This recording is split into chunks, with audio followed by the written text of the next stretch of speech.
merci Samba Thiam mbitemi ko Pathé Deme jeeyami ko Ndioum mi woni coach ASC Yakar. Merci. Bon, une préparation, c'est une préparation de longue haleine parce que au départ,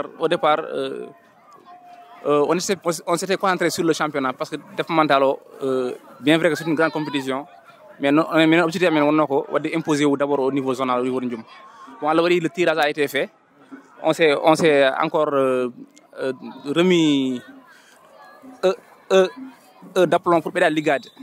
Vraiment travail mousse Zoulaye Dombadi. Personnellement, j'ai été joueur, mais travail Zoulaye Dombadi pour préparer au départemental. Personnellement, je ne l'ai jamais fait. J'ai été hyper exigeant avec eux sur le plan du comportement dans le terrain, sur le plan du comportement à l'entraînement, du comportement dans nos relations quotidiennes, quoi.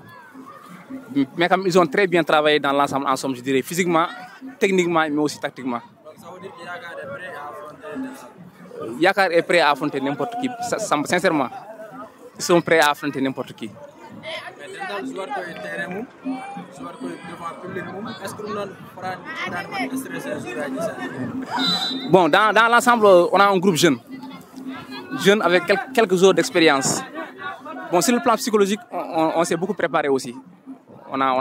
Ces dernières semaines, on a communiqué, on a donné des cas, un match amical Mangandao.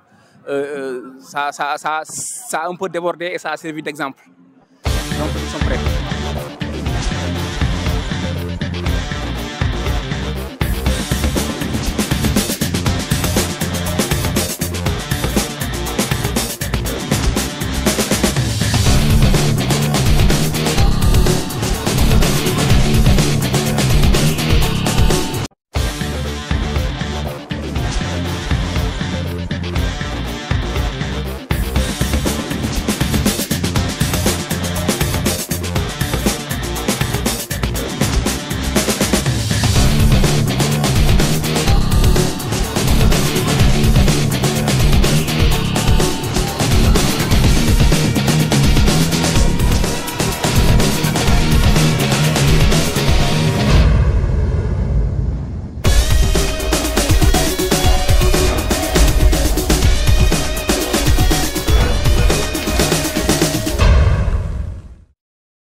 salam alaikum, c'est Pape Djibi Sow, coach de l'ASC Le Dental.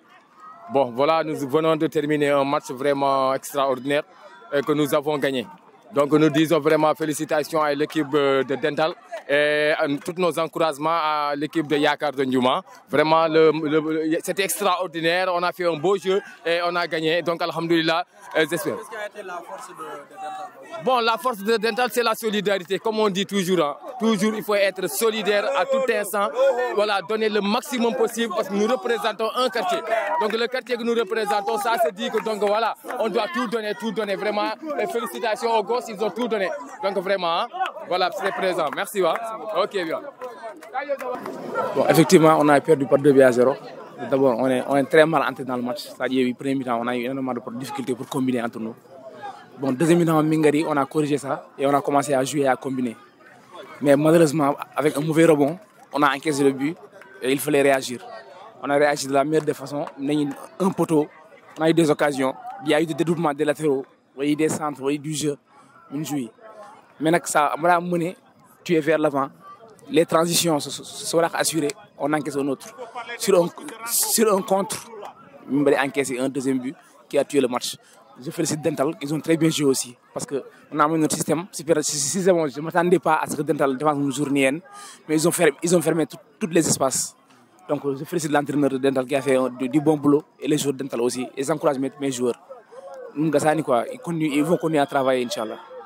Merci, Bati.